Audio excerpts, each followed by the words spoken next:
Hi, everyone. My name is Vincent. I'm one of the portfolio managers at Differential Capital.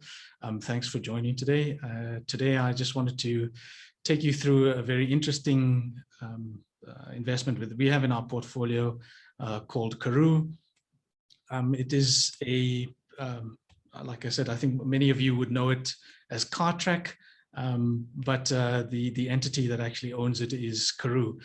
We're very fortunate today to have with me Brendon from Karooooo. He's the Chief Strategy Officer. Thanks so much for taking the time to share the investment case with us. I'm just going to hand over to Brendon to introduce himself. Thank you, Vincent, and thanks to everyone listening. We always like talking to investors and putting forward kind of the history of the business case for people to get a better understanding. So, Vincent, thank you. I'm Brendon Horan. On the call is also Philippe Veldhagen with me. I'm the Chief Strategy Officer. Philippe handles all our investor relations. So if there's any communication that's needed on that side, you can get hold of her.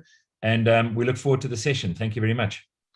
Great. So Brendon, let me just take a step back, and if you don't mind introducing us to, at a high level, the origins of Karooooo and Cartrack, just so we understand the two entities, and maybe talk to a little bit about the founding of the company.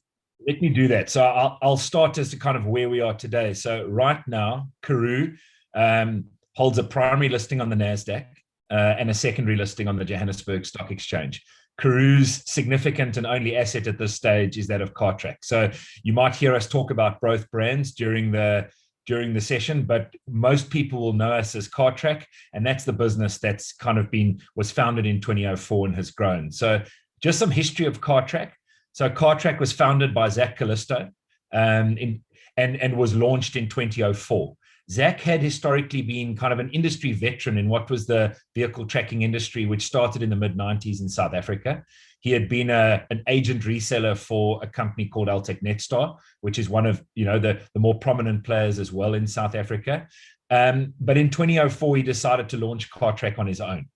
He launched Cartrack with a slightly different business model to the peers at the time. He decided to vertically integrate the business, which is one of the reasons, today when I talk you through the business model, why we're able to produce such strong margins and such strong operating metrics.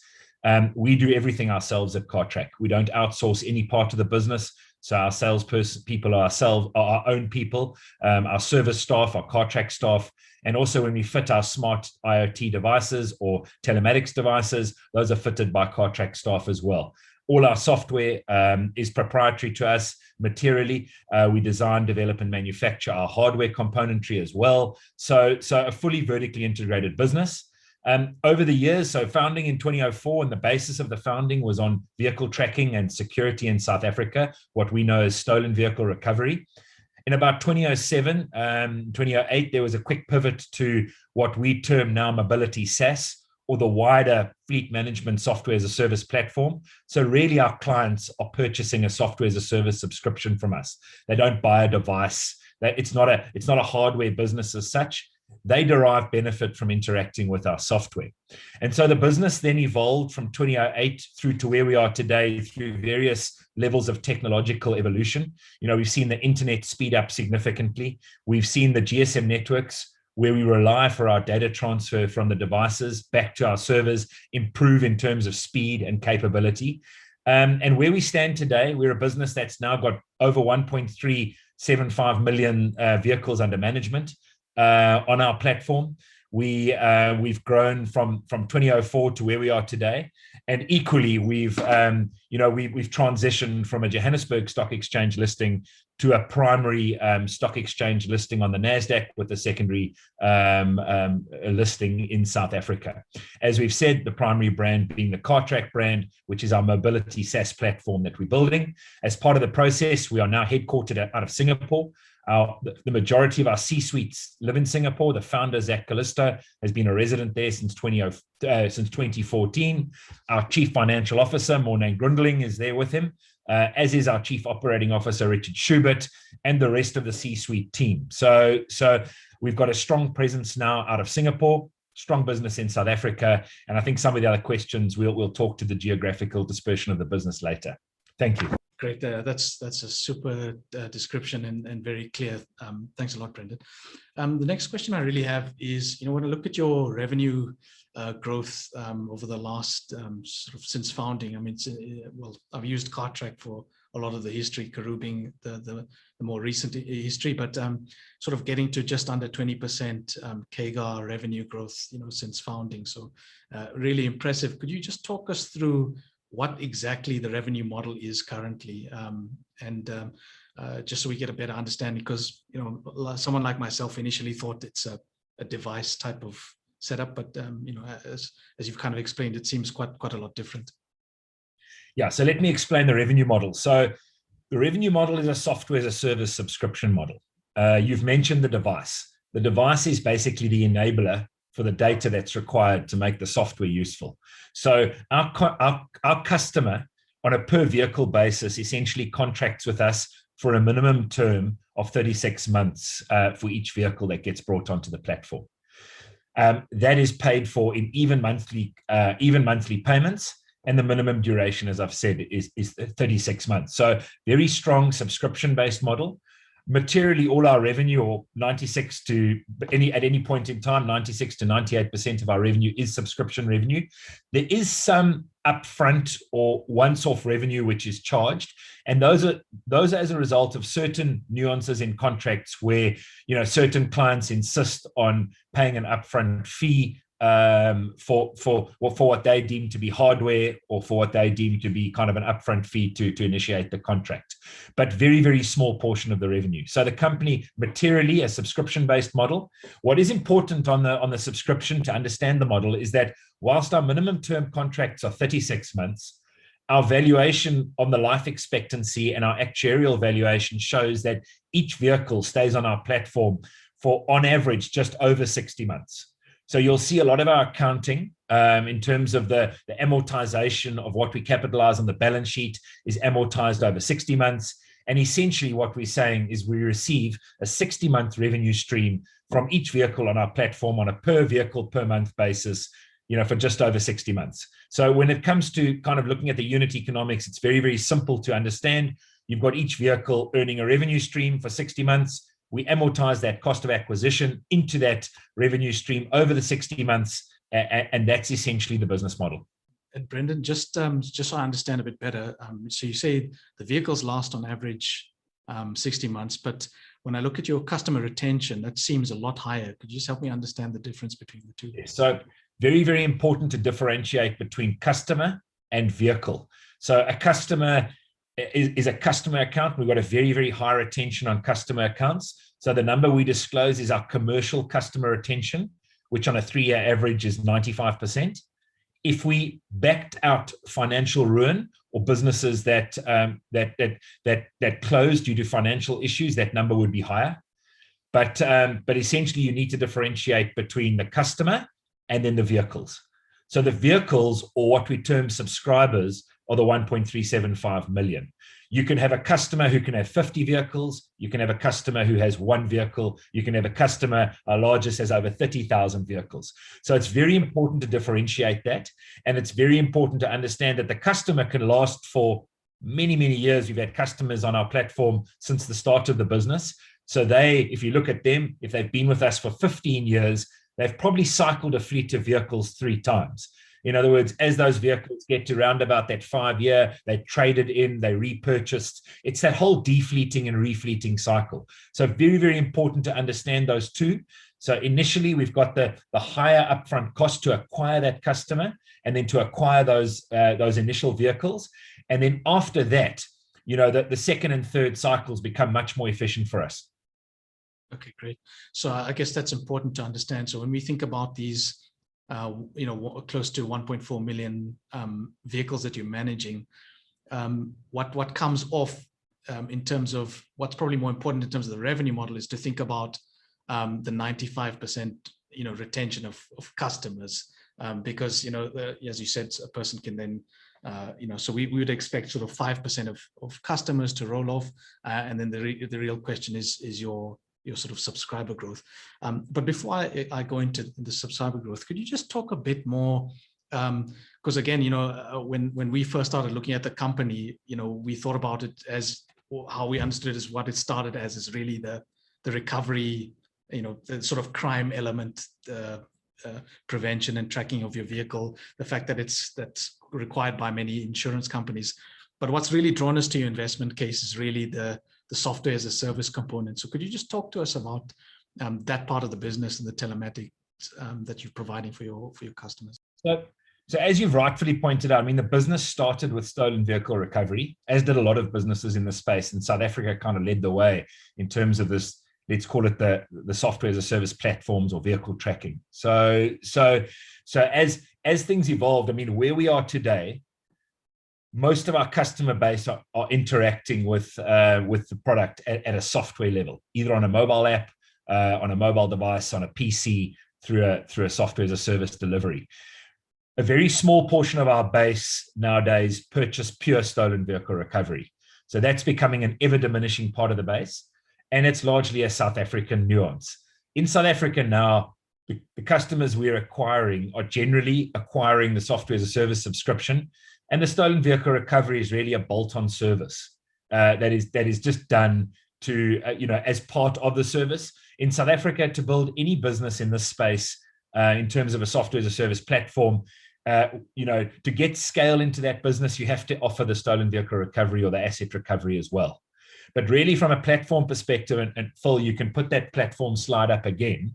I think it's important to kind of know, what our clients are doing. So I looked through some of the questions that were sent before this, and really, so you've got this vehicle tracking world. So we at a stolen vehicle level, if a vehicle or an asset gets stolen, we generally recover it. At the software now, where most of our clients are interacting, as you land, generally the dots on a map are very important. And that was kind of the core of the platform, to let's see where our vehicles are.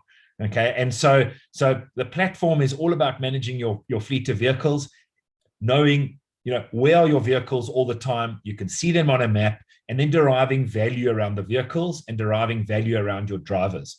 So from a vehicle perspective, our software allows companies to firstly optimize their fleet. So have you got the right make and model of vehicle? Have you got the right number of vehicles? Could you be operating your fleet with less vehicles?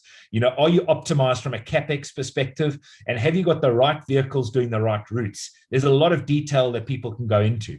Are those vehicles being optimally maintained? Are your maintenance costs under wraps because operating costs are getting higher and higher? Have you got unproductive resources? Are 5 trucks parked in the yard every day and they never move? So can you start to kind of change the capital structure of your business? So this is all about giving businesses competitive advantage and allowing them to really understand the operation of their kind of, let's call it their vehicle assets. Then, further on, what is your fuel consumption looking like? And fuel or power in a vehicle, be it battery, be it fuel, a very important thing to monitor, to understand. Fuel in certain of our economies being an expensive and a large income statement item, so that can get managed as well. And then down to the accident risk, leading to either, comprehensive insurance premiums or self-insurance risk, where clients are able to manage the value of that accident relative to the size of their fleet. And it can be a large operating cost. That kind of moves from, is your fleet well maintained? Are those vehicles roadworthy? Are they at a risk profile of the vehicle low to prevent accident risk? So that's kind of the ecosystem of the vehicle. Then we move across to the driver. So are you managing your drivers properly? Are they well trained? Do they know how to drive, where to drive? Are they maintaining the right speed limits? If you're in heavy commercial vehicles, are they driving within the recommended green band revs that the OEMs give out to optimize the vehicle from a maintenance and fuel consumption perspective? So it becomes quite exhaustive as to the disciplines that our clients are able to kind of work on and pull out of our software as a service. And we present that in a very, very user-friendly way. The design, look and feel, and the intuitive way our software brings out kind of actionable insights to our clients is I think, one thing is the size of our business is testament to the credibility we have with our clients, the globalness of our business as well, the fact that customers globally accept our platform and recommend it to other businesses in terms of their good experience. So that's really kind of the interaction the client or the customer has with our software. Then one that I'd like to highlight is the move to video, and this is a big trend in our industry. So we offer a live streaming video telematics solution and also an AI-based telematics solution. So on the live streaming, a control room operator, a business owner, anyone can log into that vehicle and watch it traveling in real time or near real time. They can see what's happening in the cab. They can see what's happening with the vehicle. Then on the AI video side, the AI video is about recording video, but it's also around preventing accidents. So our AI algorithms sit on the hardware device in the vehicle, which is the camera, and that can pick up things like someone not wearing a seatbelt, distracted driving, someone talking on a cell phone, lane deviation, driving within the wrong distance parameters of the vehicle in front of you. So, it's the camera world and the video telematics world has moved from a world where you watch the accident to kind of preventing the accident. So it's a very, very nice trend where it's gone to kind of proactive kind of risk management and proactive value enhancement for the client. So that's really, in essence, the flavor of kind of our core fleet management platform.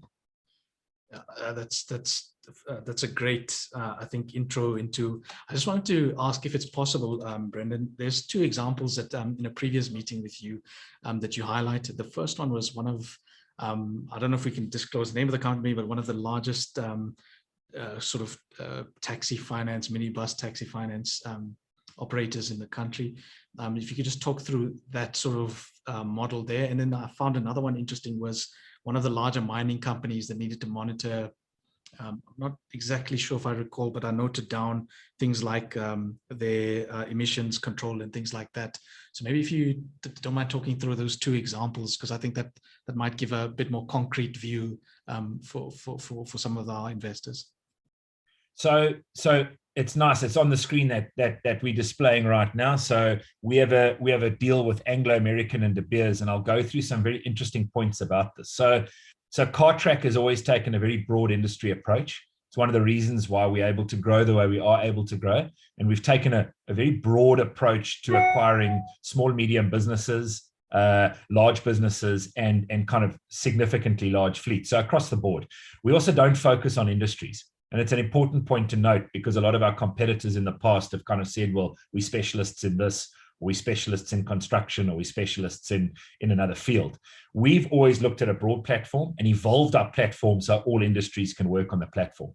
So maybe 5 to 7 years ago, a mining and exploration deal would not have been something we would have gone after. More recently, Anglo American and De Beers have come to us, and their solution is a very large holistic safety solution. In the vehicle is a telematics device harvesting telematics information. There's a camera giving camera information. There's a lane deviation and driving distance or anti-collision device that gets fitted. And there's also an alco lock. So in other words, you can't drive that vehicle without blowing into an alco lock, which then allows the driver to proceed if there's no alcohol detected. So it's all around the kind of the mining health and safety kind of requirements around the zero harm. All the mining companies have to report on any harm to any people. And we were able now at this stage to be able to package this solution as kind of a single holistic solution. Years ago, we may not have opted to kind of focus on something like this. Now it's kind of pretty easy for us to do it.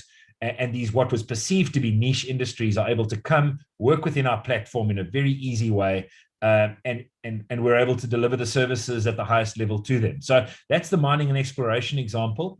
In terms of the taxi industry, just to qualify, we've got a significant amount of taxis and public transport vehicles on our base. This particular example is around Bridge Taxi Finance, which is one of the larger providers of taxi finance in South Africa. And we also have a number of the other larger players on our books in South Africa.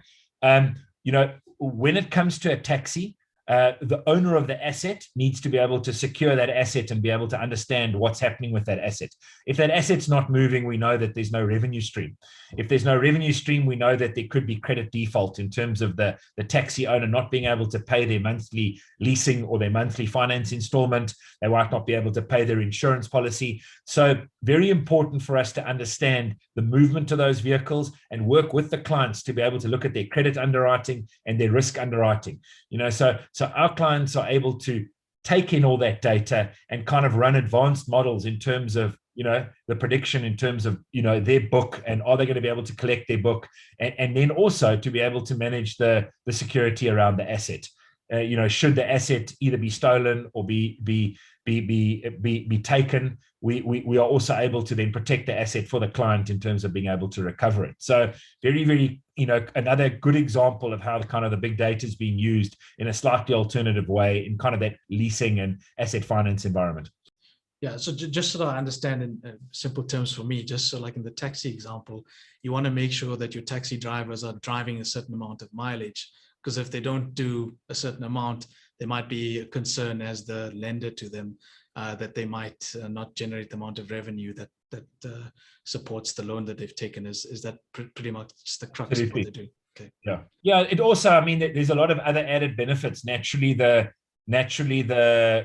the amount of kilometers that the vehicle's done and making sure it's on the right routes, you can predict kind of a revenue stream. Equally, the owner of that asset, while it's still under finance or under lease, wants to know that asset's being looked after, how many kilometers it's doing, is it being maintained? Because a lot of that leads to residual value of either the spare parts or the whole asset in its own. So there's a lot of other intelligence they're able to model and understand in terms of, the asset they're holding as either security for a loan or a long-term lease agreement. Right. So Brendon, just two more questions on the revenue side. Could you just talk us through the split? I know it just started in South Africa, and we can see it's quite a large component of revenue currently. Could you just talk us about the split, and while we're on revenue, just also talk about the move to Singapore, because I've also noticed the growth coming out of Southeast Asia is quite impressive. Could you just address those two questions? Yes.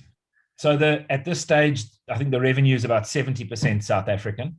The move to Singapore, Zach opened up Europe between 2008 and about 2011, and we're in Portugal, Spain, and Poland. And then he's been a resident of Singapore since 2014.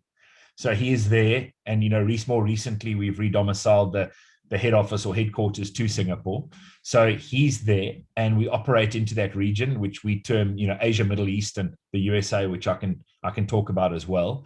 And that is a region we see, with significant growth opportunities. It has been quite difficult for the last, since March last year with the lockdowns and the travel restrictions.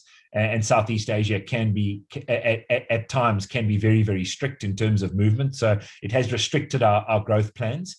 But we do see that market as materially underpenetrated and at kind of the very early stages of kind of what we saw in South Africa maybe years ago. So we see a great opportunity there. We operating in that segment. We've got the Middle East, which is in and around the Dubai region. We've also got New Zealand, and then we've got the region around Southeast Asia, which includes Thailand, Indonesia, the Philippines, and some surrounding regions there. So is it correct to say that you've got a big part of your sales force sort of operating out of Singapore, or are they spread in country in these regions? I suppose the same goes. Yeah. No, so I think it's a very, very important question to understand the model. So each business is staffed up with its own sales force in each country. So we're not operating, with a sales team in Singapore selling into all the different regions. Each region and regional office has its own team of salespeople, service staff, and operational fitment staff. So Singapore really deals with the client base in Singapore. It's our executive head office where Zach and the CFO and everyone else sits. And it's also our development kind of center or hub, where we also have a development hub in Portugal and in South Africa. But our most significant kind of staff count of developers sits in Singapore. So kind of Singapore is split into those three. Okay. Yeah, and then now that you touched on the developer angle, I think certainly what we can see is that there seems to be an impressive amount of development work that's gone in to get you here. I mean, just in terms of one of the decisions to move to Singapore, I guess it's probably obvious, was to attract the kind of talent that would allow you to, carry on this path. Is that correct? That's correct. And I mean, I think when we listed Karooooo, it was in our pre-listing statement and our prospectus, Singapore is an attractive place to hire global talent. In other words, people, it's also on the leading edge of technology, and very well positioned to bring in developers, from all over, from all over the globe. People like to live there. And so it certainly has been a strategic choice. As I said, we do still also have a team in Portugal and continue to have that team and continue to have a team in South Africa. So the highest concentration being in Singapore. I think I just wanted to chat a little bit about the let's call it the risks to the business. And one of them that sort of comes up in our discussions anyway, is what we call the OEM risk. And I guess for people who are not that familiar, you might have call it a high-end luxury car, or even I've seen even a lot more standard cars that come with their own inbuilt tracking. Brendon, could you just talk about how, is that a risk to your business model, and how you've adapted to that? So, I think it's certainly a worthwhile discussion and something that we watch very closely. Just at the OEM level, we've got a collaboration locally in South Africa with MAN, where we provide a device and a platform for them. And equally, we've recently signed a deal with Hino and Toyota in Africa and South Africa. So we are working closely with the OEMs. I think practically our positioning going forward is to be a single platform where, we certainly can take a device feed from our own device into our platform, so we can fit a device and harvest information out of the vehicle, where we can also take OEM-based data from the OEM into our platform as well. So our platform is OEM agnostic or data agnostic. So, I think practically, if you look at most of the fleets worldwide, is very few fleets have one type of vehicle or one make or model of vehicle. A lot of them have spread across different makes and models. And certainly clients and customers need to be efficiently managing their fleet in one place. They don't want to be logging onto 7 different screens and running a report on that vehicle and then trying to consolidate that vehicle. So our long-term positioning, and I think what we'll see over time, is we'll see a decline in the amount of certainly the devices we're fitting today. We may have to fit other peripheral devices to pick up other data points that we might need. But what we're doing today, where we're fitting 99.9% of our new vehicles we fit a device. We do see that changing over the long term. And ultimately, if you look very long term out, the positioning is a single platform software as a service offering, which I think offers a lot more than what the OEMs may be offering. The OEM's focus is largely on the maintenance cycle of the vehicle, making sure that vehicle's kept on the road and making sure their client comes back and buys another vehicle from them. Ours is a lot broader. We look at the workforce management. We can we look at the optimization of the fleet. We can we work with the routing and scheduling. We've got the video telematics, and as I said, we're able to kind of consolidate it all into one view, so that the clients are able to efficiently manage it in one place. So I think that's our positioning. It's not something that we keep our eye on it very, very closely, and certainly it's. I think it's one of those things that we've got to stay close to and make sure that we position the business correctly, and make sure that our platform is a platform of choice from the clients to run their business. Much like an ERP system of choice or an accounting system of choice, this is the place you want to manage your vehicles. We have the costing extension and the accounting extension into our package, which certainly the OEMs don't haven't evolved to, where a client's able to manage the full costing life cycle of their vehicle within our platform. They're able to ingest fuel card data, maintenance data if it's available, or they can manually import it into the system. And it offers a much more comprehensive accounting than a lot of the ERP systems can do for vehicle assets. Yeah, I think that's a critical one. So just as a practical example, if I'm running a fleet and I've got all sorts of different brands of truck, I mean, I might want to compare which ones are more efficient. it might be down to brand, but like you made a good point about driver behavior as well. You might have certain types of drivers. The way they drive just might be, firstly, more accident prone, but also might be a bit more, let's call it heavy footed on the petrol and things like that. So yeah, I think that makes a lot of sense to me. No, absolutely. And I don't think one OEM would like to be merging their data with another OEM to be doing a benchmarking exercise. Whereas from the customer, we customer driven. We empower our customer to run a better business. And if that is making the right decisions in terms of which vehicles to have on which routes, which drivers to have on which vehicles, which vehicles to procure at which time, and what that mix of the fleet should look like, those are very important decisions for our clients to make. Whereas if you put you stand back and you look at the OEMs, they'd love every fleet to be just with their product. So I think that's kind of our positioning, long term. And then the other thing that I find useful about this kind of data is, are you also able to estimate sort of emissions for fleets and things as ESG becomes an important factor? Actually, we know what the OEMs say the emission should be, but I suppose you guys would have a lot more data on what that really is.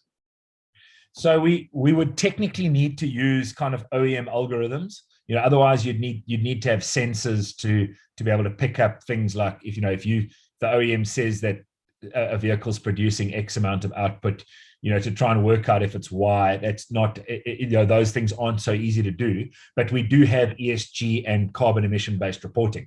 So, and that's very important. And again, it goes down to across the fleet, as opposed to, what is your one brand of vehicle doing, your other brand, your Mercedes, your Toyota, your Nissan, your Opel, your Volkswagen, what are they all doing? We can consolidate it into one place and get a view of the carbon emission reporting. So very much it is a trend. Saying that, it's very much part of the software platform and part of the business, so that it's available to the clients. And as it becomes more onerous in various of the economies, they're able to focus on that discipline in terms of kind of, let's call it the ESG and the carbon emissions reporting. Okay. Could I also just ask, just moving on to completely different topic, just when you guys listed, or when the transaction with Karooooo happened, there was also a bit of a capital raise. Can you just talk us through the reasons for the capital raise and just your strategy with regards to that? So we didn't raise a huge amount of capital. So when we listed Karooooo, we listed the minimum amount of shares to be able to kind of achieve the listing on the Nasdaq. So I think at a gross level it was about $34 million that we raised. As we stood at April, I guess, we were also anticipating, a few things that could play out. I think it's been difficult to anticipate the future of what COVID holds and when it will dissipate, or when various economies would open up. So having a little bit of capital raised would certainly help. Why would we need capital? So at the moment, you've mentioned that the CAGR of the business in and around that 20%.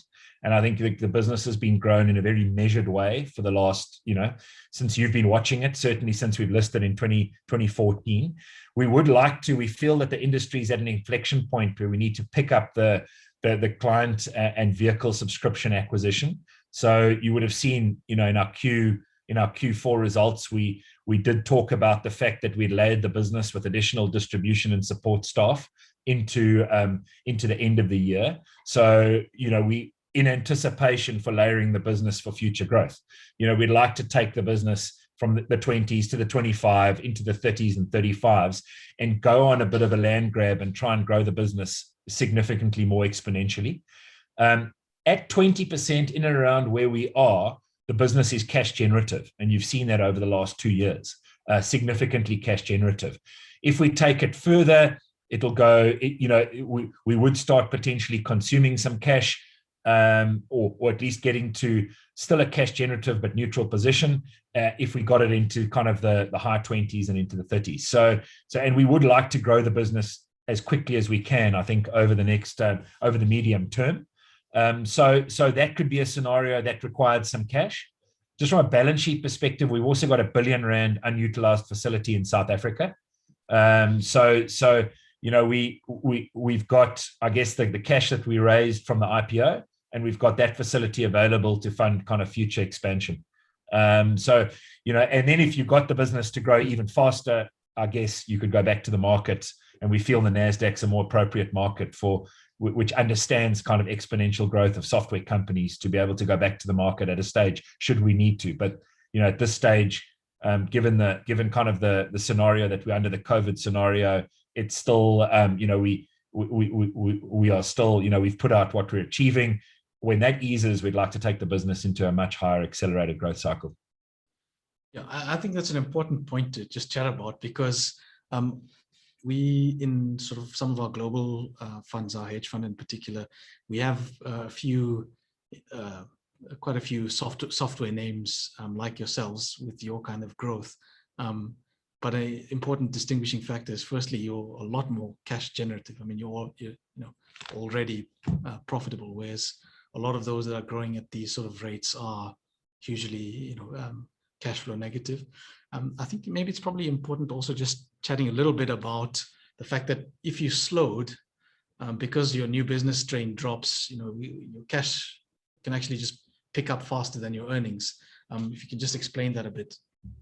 Yeah, that does happen. And I think so what we saw, and if you look at our life on the JSE, I mean, dividends and cash flow are a big focus, whereas kind of in the software growth world, it's a lot more around kind of accelerated growth for a sustained period.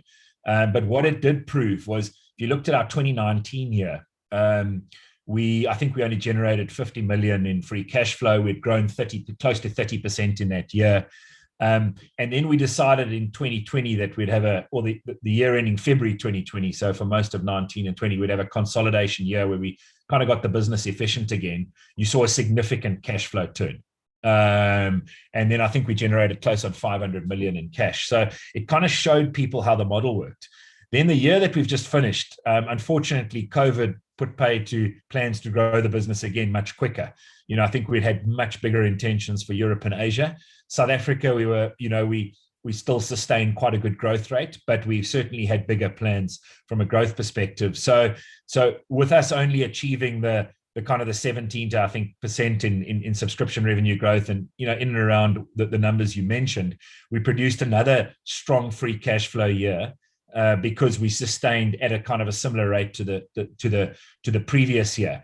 Equally, on top of that, we had stocked up into Q3, just given the kind of the noise around the semiconductor shortages and parts and accessory shortages globally. We stocked up significantly in terms of our inventory. So we've got a very solid kind of pipeline and runway to be able to meet our demand for certainly for the year. So that showed the kind of the model, the way, if you grow exponentially, then taper off slightly, a significant amount of cash flow comes through. So as you said, I mean, if COVID kind of holds on at the moment and we continue at kind of the rates for the last 2 years, we will produce strong cash flows, and they may pick up ahead of what you say, ahead of earnings. But we have layered the business, I think for distribution growth, and we certainly feel that, as I said, we're at this inflection point where we want to grow the business faster. So that investment is there. We've stopped that investment just temporarily. So we spoke about, in the end of Q3 and into Q4, we spoke about the staff that we brought on. We have kind of just paused that at this stage while we just wait to see how the next few months unfold. But kind of that's where we are at the moment. So, but if we got the business into strong cash flow, a strong growth position, we would forego free cash flow to kind of grow the business exponentially from a vehicles on the platform or subscriber base perspective. Yeah, look, I think that really makes sense, and just in terms of I think understanding that acquiring customers upfront, there'd be a lot more costs, and as you ramp that up, I think that's really understandable and reasonable. Could you just talk us through how the sales force is remunerated? So we split our sales force. We've got inside sales and face-to-face field sales staff. They earn a basic salary plus a commission. Okay. And they would be, each person would have a target, and and they would earn commission based on the success of either against their target or the sales they achieve. Okay. And then these the commissions that you pay them, are they paid over the lifetime of the deal, or are they paid to the salesperson up front? I'm just trying to get an understanding of like. We don't. So we, just so you're absolutely clear, we only pay a commission on a vehicle when the vehicle is fitted with the device. So we do not pay on, the Americans term this booked revenue, where someone brings in a contract that has a theoretically massive value, and then he earns a huge commission in month one. Our staff, a sale is only deemed to be a sale when that unit is fitted, connected, and it's basically being invoiced, and it's not a recurring commission. They earn a once-off commission. So if you look at our disclosure around cost of acquisition, and you look at the component which we capitalize, which is capitalized commission assets on our balance sheet, that is the commission that the salesperson earns. So it's not like an insurance annuity model where if you're a financial advisor, you earn money every month from your clients. It doesn't work like that. The sales staff get incentivized. As that vehicle gets connected, that becomes a sale. So a sale's not a sale unless the vehicle's connected and being billed. Right. Okay. Which is a very, very prudent way to run your business. So Brendon, just moving on to another important point before we wrap up. I just wanted to understand how we should think about the revenue opportunity going forward. I mean, what is the opportunity set? Because, from the past, we thought about this, as you said, right at the beginning, as the crime sort of cars started in South Africa, but going forward where the business is now, I think, the revenue opportunities have really broadened. So can you help us think about how we should think about the opportunity set? So I'll break it up into four. So the core platform revenue opportunity is our software as a service. Let's call it our vehicle mobility platform, which is the core business that we currently run. The markets are still massively underpenetrated, so we'll continue to penetrate the markets and provide customers with that platform. What's our focus on that platform? We basically look to invest in developing that platform broader and broader, and give our customers more and more return on investment by embedding more functionality into the platform. That's revenue stream one. Revenue stream two, and it's important, I did speak about our live vision and our AI cameras. We do charge an additional fee for our camera technology. So that would be an additional revenue stream, which would basically be an ARPU or a bolt-on to the current platform, and that appends the platform. The video technology is viewable in the same platform, but you do need to fit a separate hardware device, have a separate SIM card and data plan, and it comes with a separate subscription contract. And we're seeing quite a bit of demand for that now, so we can see that pick up as an attachment to the core platform. And then I think two kind of additional revenue streams which are in development at the moment, and let's call them in beta phase, is our vehicle buying and selling marketplace called Karooooo.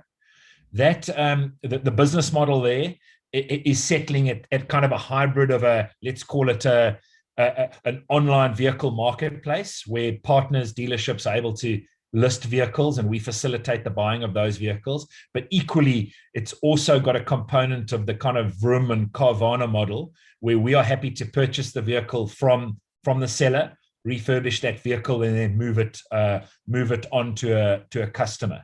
We've got visibility of 15 to 18% of our base turning over each year on the platform. We spoke about the buying and selling cycle, the refleeting and defleeting cycle. So we think there's a big data opportunity there to be able to leverage this business as we have this visibility of these vehicles moving. But as I said, this is in beta phase at the moment. And at this stage, we are kind of iterating the processes and refining that business probably for a much harder launch in the final months of the year, kind of November time. Then the insurance opportunity is another unique kind of opportunity where we feel we can also leverage our data. We currently run an insurance broking service. So we work with major carriers, and we utilize client information to be able to offer them either a better or more appropriate insurance offering. It's again a business that's in beta phase. We sell between 1,000 and 1,500 insurance policies a month, where we earn a brokerage commission. With some of our clients, we've been able to give them an insurance, comprehensive insurance saving, which is higher than their Cartrack subscription fee. So it's quite a nice return on investment for them from that perspective. And we utilize things like kilometer information. What we saw last year with COVID coming, a lot of people working from home, quite a few policies proliferated where you had to prove that you were doing less than, let's say, 500 kilometers a month. And for that, you would pay a much lower premium. So we worked with our insurance partners to be able to verify kilometers and also to be able to utilize driver behavior information. But naturally, the clients or customers need to consent for that to be used. So those are probably the four at the moment. With the significant revenue still being the core revenue, and that actually still being the huge opportunity because the markets are materially underpenetrated. So then these other revenue streams will add to that as we kind of build out this broader mobility platform. Brendon, thanks so much. I think it's been an incredibly enlightening session, and I really hope that our investors and those that follow Differential will find this also really useful. And hope from your side as well, you guys get some benefit out of it. We certainly hope that more people buy Karooooo shares at a much higher share price. Maybe I should have said this disclaimer right at the start. So differential is quite biased. We're not independently assessing the investment case anymore. We hold a reasonable amount on behalf of our clients. So yes, I guess that's important for me to state that up front. No, Vincent, thanks again. I mean, it's been a productive time. And again, if there's anything further, please get hold of us. Cool. And look forward to talking to you again.